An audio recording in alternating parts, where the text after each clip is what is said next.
దేవుని నామము మహింపరచబడును గాక. దేవుడు ఈరోజు మనకి ఇస్తున్న వాగ్దానము కీర్తనల గ్రంథము 34వ కీర్తన 19వ వచనము.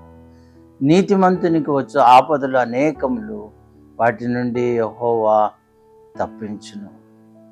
దేవునికి మహిమ కలుగును గాక. నీతిమంతులు అనగా ప్రభువును ఆశ్రయించినటువంటి వారు, ప్రభు యందు నిరీక్షణించినటువంటి వారు, ప్రభు యందు భయభక్తులు కలిగి నీతి మార్గంలో నడిచేవారు. వారికి అనేక ఆపదలు వస్తూ ఉంటాయి, అనేక కష్టాలు వస్తూ ఉంటాయి, అనేక వ్యాధులు, అనేక బలహీనతలు వస్తూ ఉంటాయి. కానీ వాటన్నిటిలో దేవుడు కృప చూపించి తప్పిస్తూ ఉంటాడు, విడుదల చేస్తూ ఉంటాడు. నీతిమంతులకి ఆపదలు వచ్చినప్పటికీ వాటి నుండి దేవుడు విడిపించి సహాయం చేస్తాడు.